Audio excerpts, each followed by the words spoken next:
Bab 671. Semua orang mengejek ringan. Kamu pikir kamu siapa? Tidak masalah jika Anda di sini atau tidak, jadi tidak perlu meminta maaf. Namun, Zeke geli dengan semua ini. Orang yang berdiri di depan mereka adalah tamu terhormat hari itu, Tuan Penyembuh Lowe sendiri. Dia geli dengan betapa dinginnya semua orang terhadap Tuan Penyembuh. Daun, yang telah melihat keluar jendela, tiba-tiba angkat bicara. Lesi, apa yang terjadi di luar? Hah? Lesi mengerutkan kening dan berbalik menghadap jendela. Yang mengejutkannya, pintu masuk ke Linton Group, yang benar-benar kosong beberapa saat yang lalu, tiba-tiba dipenuhi dengan orang-orang yang mengobrol dengan keras. Naluri pertamanya adalah berpikir bahwa mereka telah dikirim oleh Mance Rider untuk menimbulkan masalah. Dia terbang dalam kemarahan. Sungguh pengganggu. Dia memaksa kita melakukan hal yang tidak terpikirkan. Kita harus pergi dan berbicara dengan mereka. Lesi berjalan keluar gedung dengan sekelompok orang di belakangnya. Apa yang kamu lakukan di depan kantor kami? Dia bertanya kepada orang banyak dengan dingin. Kamu menjadi gangguan publik yang dapat dihukum oleh hukum. Namun, reaksi orang banyak mengejutkannya. Kami di sini untuk upacara pembukaanmu. Hah? Pikiran Lesi tiba-tiba dipenuhi dengan pertanyaan. Upacara pembukaan apa? Apa yang kamu bicarakan? Orang-orang di kerumunan mengabaikannya dan mulai memanggil Master Heller dengan panik. Tuan Lowe, Anda berjanji akan memberikan 10 pemeriksaan gratis. Tuan Lowe, kami datang hari ini hanya untuk menemui Anda. Tolong jangan kecewakan kami.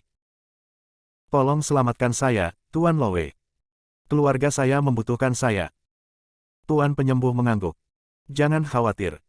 Aku tidak melupakan janjiku. Aku akan menjemput 10 dari kalian nanti untuk pemeriksaan gratis. Kerumunan meraung dalam kegembiraan. Apa yang terjadi? Lesi dan rombongannya berdiri dengan kaget dan tidak percaya. Mengapa mereka memanggil kakek tua itu, Tuan Penyembuh Lowe, dan mengapa dia mempermainkannya? Mungkinkah dia sendiri adalah Master Heller? Lesi menatap Master Heller dengan cemas dan bertanya, apakah Anda Master Heller? Saya pikir Anda mengenali saya, jadi saya tidak repot-repot memperkenalkan diri, jawab Master Penyembuh Lowe. Memang, aku adalah Master Penyembuh. Lesi terkejut dengan wahyu itu.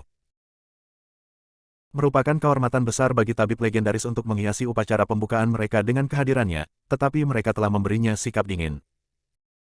Ada harapan untuk Linton Group. Lesi sangat menyesali tindakannya, namun tidak dapat disangkal bahwa dia sangat bersemangat. Saya minta maaf karena tidak menghormati Anda, Tuan Lowe. Dia berkata. Master Heller hanya melambaikan tangannya dan berkata, tidak, seharusnya aku yang meminta maaf. Aku terlambat. Tidak, Tuan Lowe. Anda tidak terlambat, Anda lebih awal.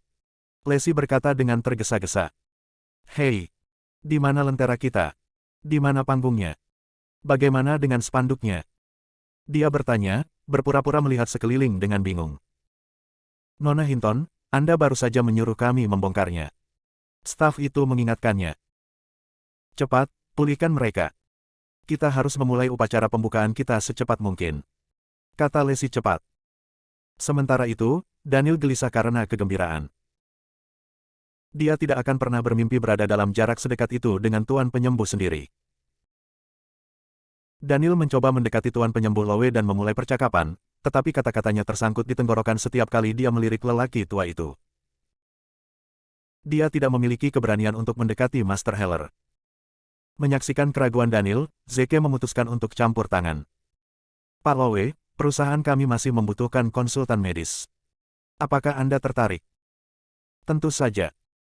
Merupakan kehormatan bagi saya untuk melayani Linton Group, kata Master Heller penuh rasa terima kasih. Zeke mengangguk dan menarik Daniel mendekat. Ini Daniel Hinton, manajer layanan kami di sektor medis. Anda akan bekerja di bawahnya mulai sekarang dan seterusnya. Master Heller Lowe memegang tangan Daniel dengan erat dan berkata, saya berharap dapat bekerja bersama Anda, Tuan Hinton. Daniel ada di awan 9. Master Heller telah menjadi idola dan inspirasinya, namun sekarang dia telah menjadi bawahannya. Kebahagiaan Daniel luar biasa. Lowe, kakak terlalu sopan. Dia tergagap. Nancy berjalan ke sisi Zeke dan menatapnya tak percaya. Bagaimana kamu tahu bahwa Tuan Penyembuh akan datang? Apakah kamu yang mengundangnya? Itu adalah pertanyaan yang sangat ingin ditanyakan oleh semua orang. Bab 672. Zeke menjadi pusat perhatian dengan segera. Dia tampak tenang, meskipun semua orang memandangnya dengan tatapan bingung. Lacey menyuruhku melakukannya. Dia ingin mengundangnya untuk upacara pembukaan kita. Adalah tugasku untuk memenuhi permintaan istriku. Semua orang berjuang untuk memahami apa yang dia maksud. Lacey baru saja bercanda, dan tidak ada yang mengira dia akan benar-benar mengirim undangan ke Master Heller. Lebih penting lagi, semua orang telah meremehkan seberapa mampu Zeke Williams. Bagaimana kamu membuatnya datang? Tanya Lacey. Sederhana. Dia berutang budi padaku, kata Zeke. Dia hanya membalas kebaikanku. Lacey memandang Tuan Penyembuh Lowe dengan rasa ingin tahu. Benarkah itu, Tuan Lowe? Tuan Penyembuh mengangguk. Itu benar. Tuan Williams pernah menyelamatkan saya dari kematian. Jika Zeke tidak memberinya bantuan tepat waktu saat itu, dia akan kehilangan reputasinya yang diperoleh dengan susah payah. Sebagai seorang dokter, reputasinya lebih penting daripada hidupnya sendiri. Tidak berlebihan untuk mengatakan bahwa Zeke telah menyelamatkannya dari kematian. Orang-orang di tempat kejadian tersentak menyadari. Lacey menatap Zeke memohon. Zeke, berapa banyak rahasia yang kamu sembunyikan? Ceritakan saja semuanya. Zeke terkekeh seperti anak kecil. Anda akan membeku karena shock selama sisa tahun ini jika saya memberitahu Anda semua rahasia saya. Sementara itu, Mance Rider marah ketika dia melihat kerumunan orang bergegas ke Linton Group. Rencana besarnya untuk memonopoli pasar akan gagal, tetapi dia menolak untuk mundur dulu. Dia mengambil beberapa langkah ke depan dan menggeram, jangan merayakan dulu, Zeke Williams. Jenderal North tahu tentang iklan Anda yang melanggar hukum. Dia mengatakan kepada saya bahwa dia akan menghukum Anda sesegera mungkin. Linton Group tidak akan terhindar dari ini. Dia melihat ke kerumunan dan berteriak, kalian semua juga akan menderita. Kalian mendukung scammer. Bersiaplah untuk menghadapi musik. Kerumunan mulai mundur dari Linton Group karena takut. Diperhatikan oleh Jenderal Utara karena alasan yang salah tidak akan berakhir baik bagi mereka. Keributan di depan Linton Group mereda secepat kemunculannya. Lacey dan rombongannya mulai merasa tertekan lagi. Lacey menatap Zeke. Apa yang harus kita lakukan? Zeke hanya mengeluarkan ponselnya untuk memeriksa waktu. Ya, dia harus segera datang. Semua orang bingung. Apa maksudmu dengan, dia harus segera datang? Tiba-tiba, dengungan kerumunan kembali. Ya ampun. Lihat itu. Ini iring-iringan mobil lain. Ini jauh lebih megah daripada yang dimiliki Jenderal Utara. Mungkinkah orang ini berada di atas Jenderal Utara? Mungkinkah? Marsekal Agung sendiri. Ya ampun. Rider Group tidak akan terkalahkan jika mereka berhasil mengundang Great Marshal. Semua orang bergegas untuk melihat lebih dekat pada iring-iringan mobil. Wajah Mance menjadi gelap. Apakah Jenderal Utara yang sebenarnya mendapatkan undangannya? Anda setidaknya bisa mengirim balasan. Lihat kekacauan yang harus kuhadapi karenamu. Segalanya berjalan ke selatan untuk Mance Rider.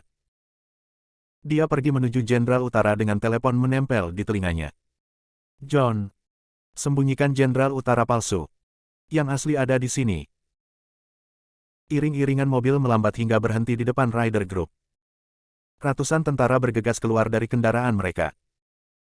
Sekelompok dari mereka mengepung Rider Group, sementara kelompok lainnya mengatur diri di depan mobil yang memimpin iring-iringan mobil.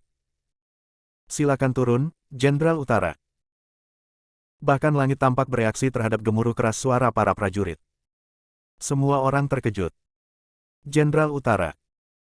Bukankah dia sudah di sini? Kenapa ada satu lagi? Bab 673. Jenderal North turun dari mobil beberapa saat kemudian. Dia tanpa ekspresi, namun semua orang menahan napas seolah-olah dia sedang mengamuk. Auranya tampak 10 kali lebih kuat dari Jenderal Utara yang memasuki gedung belum lama ini. Mance bergegas ke sisinya dan berkata, "Selamat datang di grup Rider, Jenderal Utara." Tamparan.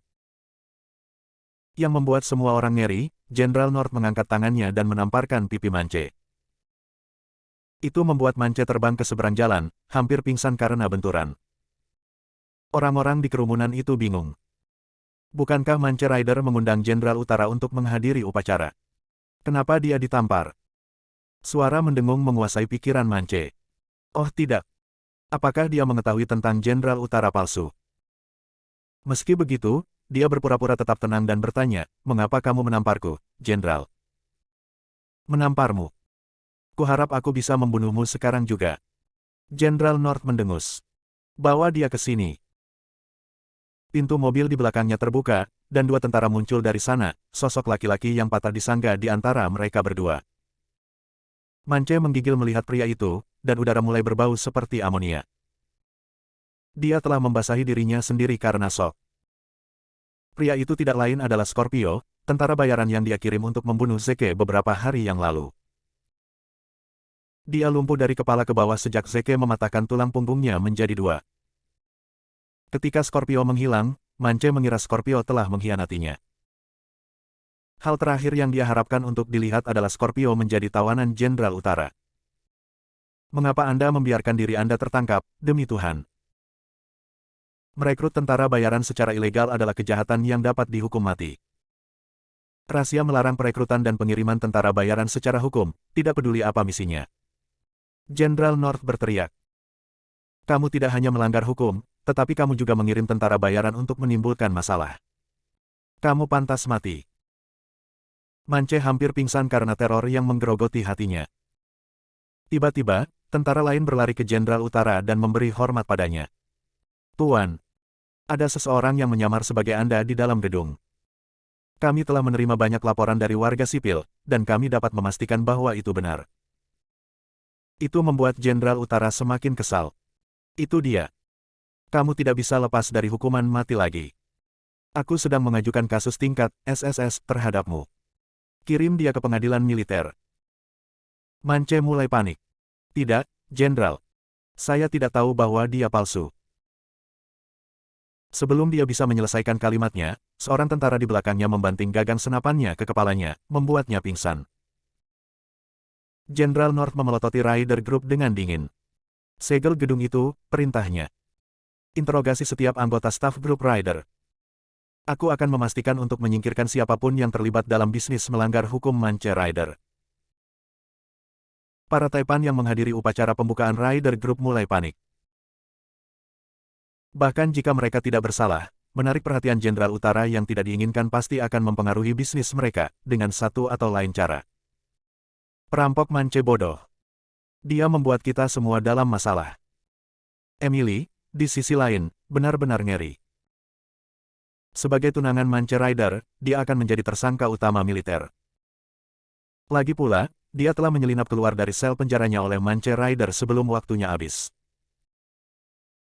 Keluarga Hinton dari Riverdale merasa putus asa tentang situasi mereka. Mereka telah melihat tanda-tanda peringatan, namun mereka memutuskan bahwa menggantikan Nancy dengan Emily adalah ide yang bagus. Seluruh keluarga pasti akan menghadapi tuntutan.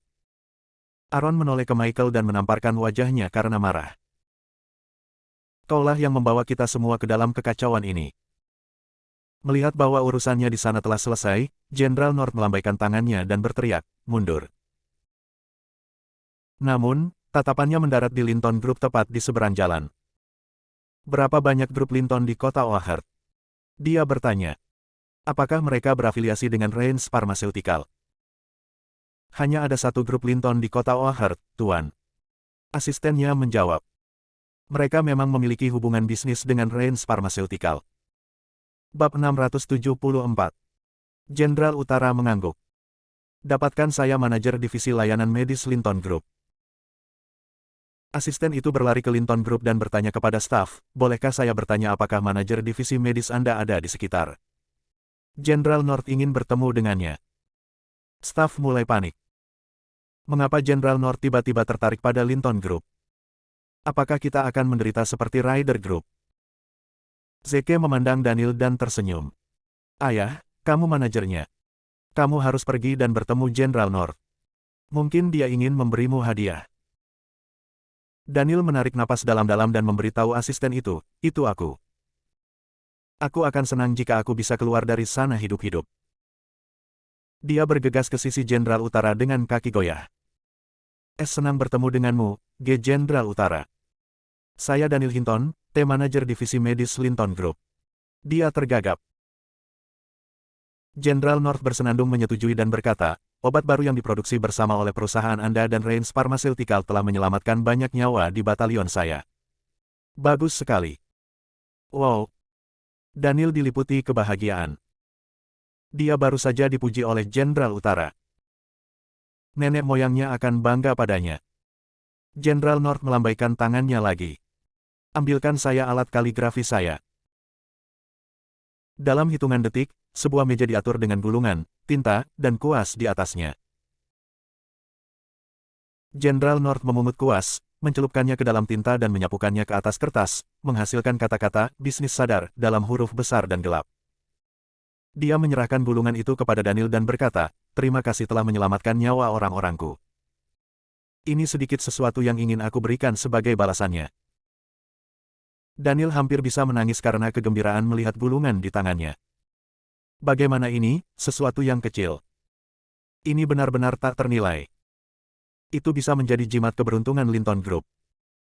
Kata-kata itu akan membuat mereka hampir tak terkalahkan melawan penipu licik di industri. Daniel tidak tahu harus berbuat apa selain membungkuk kepada Jenderal Utara berulang kali sambil mengulangi kata-kata, terima kasih. Terima kasih banyak, Jenderal Utara. Mundur. Jenderal North memerintahkan, sebelum naik ke limusinnya dan meninggalkan tempat kejadian. Saul Wolf ingin menghadiri upacara pembukaan Linton Group untuk meningkatkan reputasinya, tetapi Zeke khawatir Lacey dan Dawn akan mengenalinya dari lokasi konstruksi, di mana dia menghabiskan waktu berbulan-bulan untuk memindahkan batu bata. Itulah mengapa Zeke menyuruh Saul Wolf untuk menulis kata-kata itu untuk Linton Group. Kerumunan berdengung saat Jenderal Utara menghilang ke kejauhan. Mance, yang telah menjadi pusat perhatian beberapa saat yang lalu, telah jatuh dari keanggunan hanya dalam hitungan detik. Dia bahkan mungkin menghadapi hukuman mati atas kejahatan yang dia lakukan. Upacara pembukaan telah menjadi pemakaman, sementara Linton Group membuat comeback yang mengesankan dan menjadikan diri mereka bintang hari itu. Itu adalah perjalanan yang roller coaster. Daniel berjalan kembali ke Linton Group sambil dengan hati-hati menggendong gulungan itu di tangannya. Gulungan itu berat, tidak hanya dengan penghargaan Jenderal North, tetapi juga harapannya untuk Linton Group. Kerumunan di sekelilingnya menatap gulungan itu dengan rasa iri dan hormat. Jenderal North bukanlah kaligrafer yang ahli, tetapi kata-kata di gulungan itu tetap kuat dan mencolok. Bagaimanapun, mereka ditulis oleh Jenderal North sendiri. Zeke, bagaimanapun, agak kecewa dengan hasil kaligrafi itu. Saya menghabiskan begitu lama mengajari Anda cara menulis dengan kuas, dan hanya ini yang bisa Anda kelola. Bahkan seorang anak bisa menulis lebih baik dari Anda. Daniel menoleh ke arah Hannah dan berkata, ayo kita susun ini, ya. Ini akan menjadi pusaka keluarga kita. Hannah mengambil gulungan itu dari tangannya seolah-olah dia sedang menggendong bayi yang baru lahir. Kemakmuran keluarga Hinton akan lebih bergantung pada gulungan ini selamanya. Bab 675. Daniel dan Hannah masuk ke mobil mereka dan meninggalkan perusahaan. Lacey, di sisi lain, terisak-isak tak terkendali. Dia percaya bahwa semua harapan telah hilang, dan bahwa langkah selanjutnya akan membawanya ke jurang terdalam. Hal terakhir yang dia harapkan adalah berkah dari para dewa. Zeke memeluknya erat dan berkata, Lacey, kenapa kamu menangis? Ini hari keberuntungan kita. Lacey melompat dalam kesadaran. Ya, Anda benar. Semuanya. Kembali ke pos Anda. Kami melanjutkan upacara pembukaan kami. Dalam hitungan detik, Linton Group kembali ramai dengan aktivitas. Kerumunan yang telah berkerumun di sekitar Ryder Group mulai condong ke Linton Group lagi. Sekarang Linton Group telah mendapat restu dari General North, semua orang mulai mempertimbangkan untuk menjalin hubungan dengan Linton Group. Mereka mengira bahwa mereka akan masuk ke buku-buku bagus Jenderal North jika mereka berhubungan baik dengan Linton Group. Mungkin mereka bahkan bisa lolos dari pengawasan Jenderal North karena mendukung Ryder Group. Para Taipan yang dipimpin oleh Kamar Dagang Laut mengepung Lesi begitu mereka melihatnya. Linton Group adalah berkah bagi kota Oakhart. Kerja bagus, Mes. Hinton. Linton Group akan menjadi pemimpin ekonomi Oakhart mulai sekarang. Nona Hinton, apakah Anda tertarik untuk menerima pesanan ini dari kami? Mes. Hinton. Kami punya kesepakatan yang lebih baik untukmu. Lesi tahu bahwa bersikap akomodatif akan membawa kemakmuran bagi perusahaannya, jadi dia menerima setiap permintaan tanpa ragu-ragu. Selain itu, Linton Group membutuhkan dukungan dari para Taipan. Berdebat dengan mereka tidak akan sebanding dengan masalahnya. Setelah beberapa lama, keluarga Hinton dari Riverdale akhirnya memberanikan diri untuk mencari Nancy. Tidak hanya para Taipan kota Oakhart yang berpihak pada Linton Group, bahkan Kamar Dagang Samudra telah menjalin hubungan dengan mereka. Jika petunjuk dari Riverdale tidak mengikuti arus, mereka pasti akan diisolasi dan dihancurkan oleh pesaing mereka. Namun, mereka ragu bahwa Linton Group akan menerima permintaan maaf mereka setelah semua intimidasi. Aaron menguatkan dirinya dan berjalan ke Nancy. Hei, Nancy, sungguh bodohnya aku membuat keputusan seperti itu. Maukah kamu kembali? Keluarga Hinton membutuhkanmu. Nancy sangat senang mendengar kata-kata seperti itu. Dia telah dikucilkan oleh keluarga Hinton untuk waktu yang lama, dan itu adalah pertama kalinya mereka meminta maaf padanya. Betapa memuaskan. Namun, itu tidak berarti bahwa mereka telah berubah. Keluarga Hinton terbiasa membuang orang yang mereka anggap tidak berguna seperti sampah dan memohon agar mereka kembali ketika mereka membuktikan diri mereka layak. Dia tidak akan memberi mereka apa yang mereka inginkan. Tidak perlu, kakek.